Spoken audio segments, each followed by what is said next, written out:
Okay.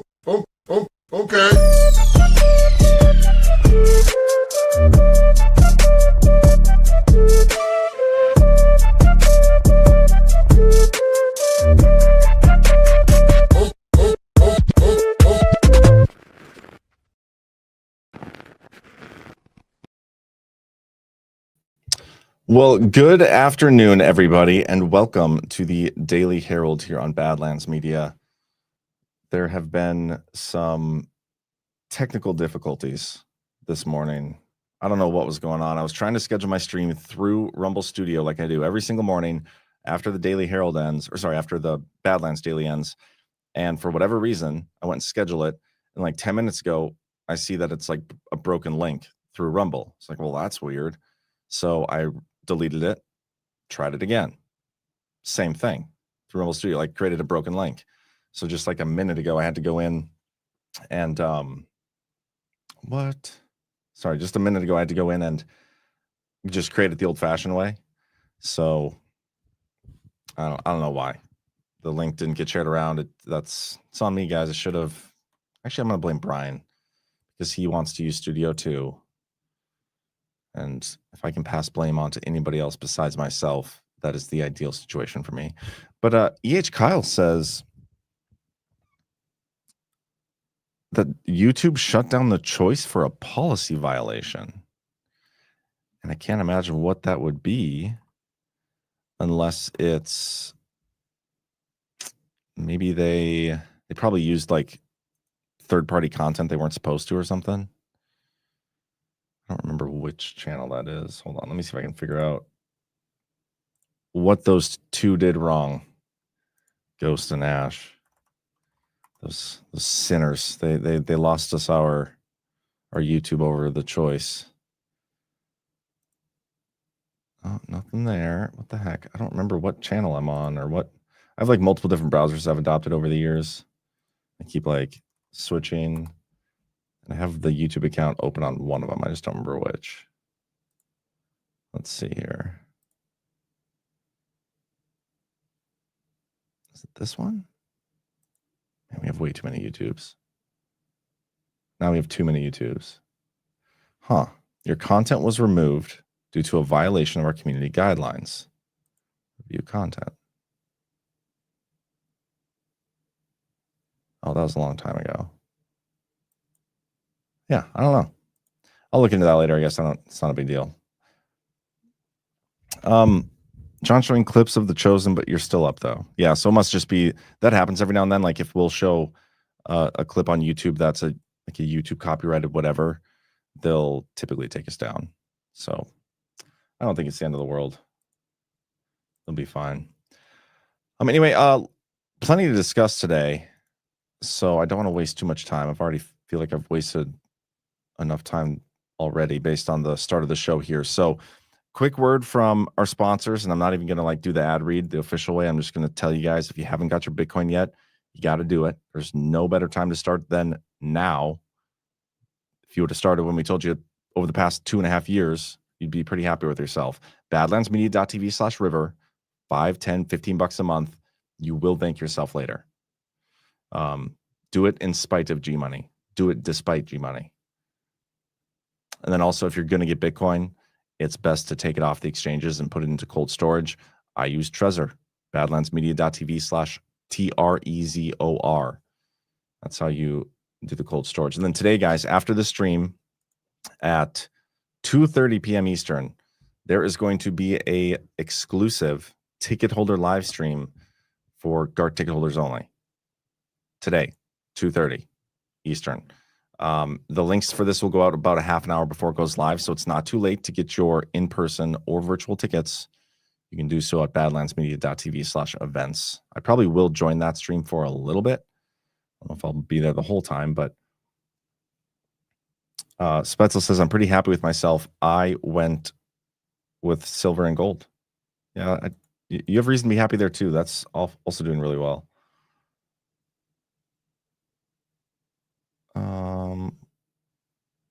John, what's going on here? Sorry, I know people are like, oh, they can't find the show. You guys don't have a picture? I'm so confused. Can you guys not hear me?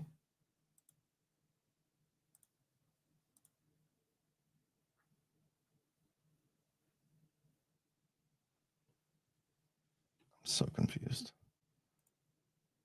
Can you guys hear? Okay, you guys can see me, hear me? Okay, well then it's no longer my fault. As long as you guys can hear me that are here, that's all I care about. Let's start cracking away. There is no update on the Doge website. A couple things on the presidential website that I think are interesting. We have a new NSPM. And for those who have been following me for a while, you know I love those things. And we'll talk about it. And we also have this ensuring continued accountability in federal hiring. Let's start with that one. It is a new executive order talking about how they've kind of reformed the federal workforce over the first 8 months of Trump's administration. The results of this approach have surpassed the ratio of 4 departures for every 1 new hire, which he set forth in Executive Order 14210. To protect and expand upon these historic improvements and to ensure that the federal government is optimally staffed to meet critical mission needs, kind of like a essential mission national essential functions, critical mission needs, and implement the agenda that the American people elected me to pursue, federal hiring shall be subject to the following policies and procedures going forward. No federal civilian position that is vacant may be filled. That's interesting. And no position may be created, no new position, except as provided for in this order or required by applicable law. Except as set forth in Section 3 of this order, this policy applies to all executive departments and agencies, regardless of their sources of operational or programmatic funding. This is pretty based. He's like, okay, if we do a reduction in force while this government shut down, you can't hire them back. You can't hire that position back. And he's asking the Office of Management and Budget, which is Russ Vought, to have each of the agencies prepare an annual staffing plan. Like he's the one that's going to be directing that. So agencies shall submit to the OPM and OMB at the beginning of each quarter, beginning with the second quarter of 2026, showing progress in implementing their annual staffing plans.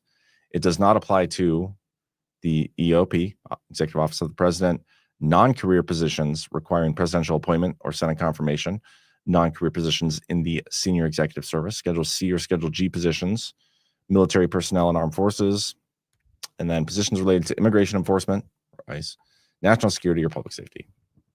So, yeah, this is great. He's just further modernizing and reducing and keeping reduced the federal government. And I sure do love it when he does that. Like I said, we have a new NSPM 8, and the fact that we have this reminds me that NSPM 6 is still classified. No idea what it has to do with, but typically anywhere from 90 to 180 days after one of these NSPMs are issued that are classified, typically, not always, but you'll get a different agency out there that puts forth some sort of policy guidance in accordance with that NSPM, and then you can kind of deduce what the NSPM is about because of that. So I'll keep my eyes on it and see what comes out. But this new NSPM has to do with funding active duty military personnel. So I don't think that's a bad thing. Trump is ordering the Secretary of War to go through pretty much all the military budgets. And yeah, I'll just read this thing. Accordingly, as the Commander-in-Chief of the Armed Forces of the United States under Article 2 of the United States Constitution, I direct the Secretary of War, in coordination with the Director of Office of Management and Budget, to use for the purpose of pay and allowances any funds appropriated by Congress that remain available for expenditure in fiscal year 2026 to accomplish the scheduled disbursement of military pay and allowances for active duty military personnel, as well for reserve component military personnel who have performed active service during the relevant pay period. So, what the heck? Some people aren't getting audio or sound? Rumble must be rolling out something big here soon, because that's typically when we get the most issues. Or maybe you guys need to update your computer. Maybe it's a user error on your end, not mine. Or we could blame Rumble. I'm totally comfortable with that too. Again, as long as I'm not the one being blamed and I can blame somebody else, I am all for it. Yesterday, I told you guys about that story at the Pentagon, where a whole bunch of workers or media agencies are refusing to sign a document. And because they're refusing to sign, they're no longer going to be the press corps at the Pentagon. The only one that did it was OAN, which, great, whatever. They fired Gabby Casilla for asking tough questions. So they're not really that high on my list of like trustworthy news sources. They have some good people, but what they did there was a little fishy. Anyway, I have the full memo now, and I think we should read through some of it. But first, let's see. Michigan White sends a link, says to check this out, and it's a question. Maybe we'll play that at the end. It's Tucker asking Steve Bannon how Americans should prepare for the chaos that he says is coming. I think we can watch that here at the end, depending on how much time we have. All right, this is the memo though that they sent out. It's like a 2-page normal standard Department of War memo. Oh, they updated the insignia there too. That's great. And then it goes into some rules, and this is already pre-highlighted by whoever posted this, New York Times. So let's go through some of this. This was the previous agreement, by the way. This is like what they always used. And there is one part of this new agreement that I think is a little, I don't know, I don't love it. But anyway, let's read through a couple of these. And keep in mind, the highlights here are what the mainstream leftist established media is upset with. That's why they highlighted it. So I think that's important context here. Members of the news media do not possess a legal right to access the Pentagon. Rather, such access is a privilege, subject to the discretion of government authorities, and is regulated by federal law and Department of War policy. Legally, the press has no greater right of access than the public. While members of the news media may be granted access under certain conditions, this is a privilege extended by the government and not a constitutionally protected right. And I'm not even sure how I feel about that. Like the military, I mean, I understand you need to have restricted areas and all these things and protect national security and blah, blah, blah, blah, blah. But also, that's like, it's our tax dollars that pay for that stuff. So I understand having, I don't know, I get the argument on both sides. Like, I get why the press is kind of freaking out over it. I get why the Pentagon has this policy and this mindset, especially, national defense stuff, national security stuff. You want to be a little more careful. But this is the first thing that they were like, oh, that's a little weird. And maybe it's true. Maybe they have no greater right to access than any of us, than your average Joe Blows, your average Jon Herolds. This is another one, additional press identifier badge. The additional press identifier badge must also be visible and always worn above the waist while in the Pentagon. Note that those badges serve only as an additional visual identifier. They are not credentials and do not confer credentialing or attendance approval for any event. So, like, these people are upset that they have to wear an extra badge and have it visible so that the people at the Pentagon can recognize with confidence that, oh, this is a member of the press pool or whatever. I don't see the big deal there. If news media require access to other areas or offices within the Pentagon for in-person interviews or other engagements, they must be escorted to and from those spaces by authorized Department of War personnel. I also don't see any issue with that. Dakota Yo says, I was just at a car wash in a waiting area and shared Badlands Media Rumble site with a like-minded customer. One watch at a time. That's awesome. Shout out to you. Ramon222 says, we pay for security too. We pay for lots of stuff. Let's keep going here. To be clear, these are laws and regulations that apply to military members and Department of War civilian employees and contractors. Members of the news media are not required to submit their writings to Department of War for approval. However, they should understand that the Department of War personnel may face adverse consequences for unauthorized disclosures. Now, this is the part, I think this is the part. Let me see if there's another one here. Because this is the part that I think is a little interesting. Yeah, right here. Talking about classified national security information or controlled unclassified information. I'm going to read this, and then I have some thoughts. And this might be the primary reason I think all these people, all these news agencies quit. And I think you'll see what I mean and why I say that here shortly.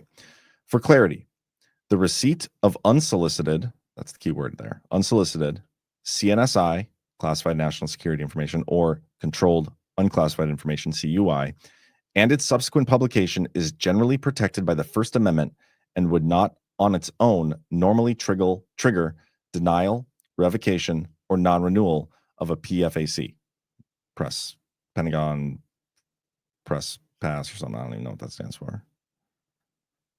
Whatever, doesn't matter.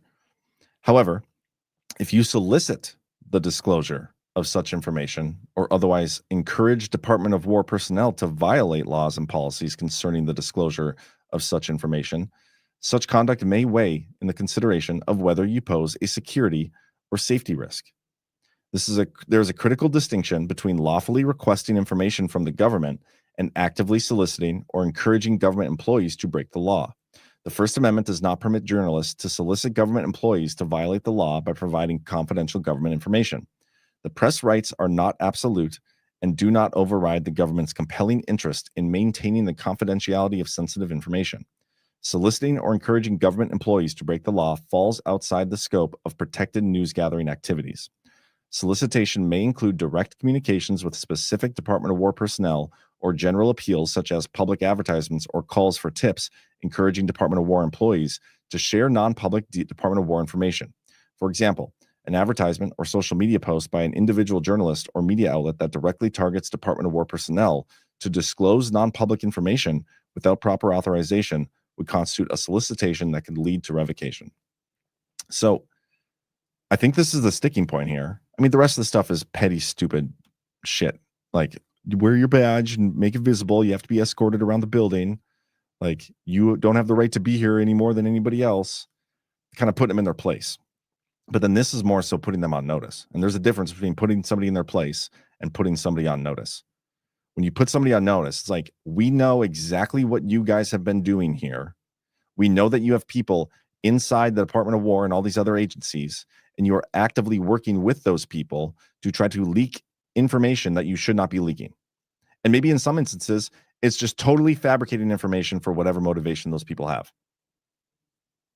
Likely to take down the people at the Pentagon or the Trump administration or whatever. But this is how the press has operated, and the left has operated, the mainstream media has operated forever, pretty much. It's the wrap-up smear stuff. You put out a fake story, or you get somebody to leak something they shouldn't, whatever, and then you run with it. Or you put out a fake story or something you think might be true, whatever, and then the media runs with it, and the media runs with it, and then they create the demand to try to investigate the fake story. Like, that's the Russia collusion hoax. Like, the mainstream media is being the enemy of the people, as Trump calls them and has called them. This is one of the things that they do. They work with people in the government to release classified information or fake information, which will lead to investigation to get classified, whatever. And I think this is the part that all 30 of those agencies walked away from because of this. It's like, we know what you've been doing. If you do it again, you are going to be considered a national security risk, and we are going to deal with that in the appropriate manner. And if you've been involved in those activities, when you get put on notice like that, I would be a little scared too. I'd come clean. But yeah, it makes sense they all walked away. I wouldn't be surprised if we actually get more government agencies who follow suit with what the Department of War did here. Just this part alone. The rest, I don't really care. I think it's petty. I think it's stupid. Again, putting them in their place versus putting them on notice. Does that make sense?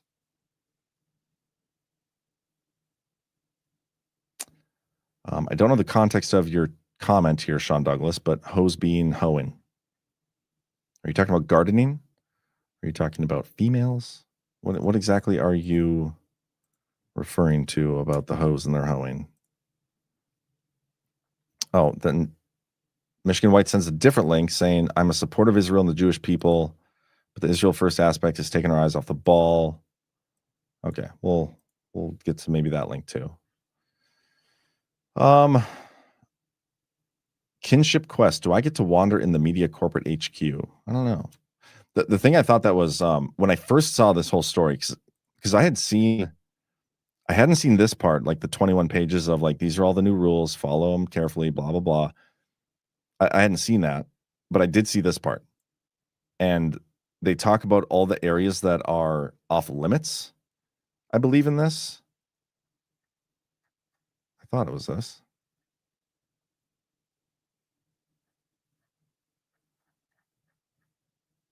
There was something I saw that when this first came out, that was like, you cannot go to this area because this is where like all the, specific most classified areas are. And it's like, why would you put that out publicly? But then I found out later, it's like everybody already knew that. So it wasn't a big deal. TJ Kibbles has hose in different area codes. It's good to know. The bunny, good to see a bunny. It's definitely about control from unnamed source BS and leaking in general. Yeah, a lot of people like using that tactic. Lying, false information, get a bunch of their friends to go spread it around publicly and privately, try to destroy the good name of people who are just trying to do the good thing, the right thing. But they don't always get away with it. And so this is good. Julie JN.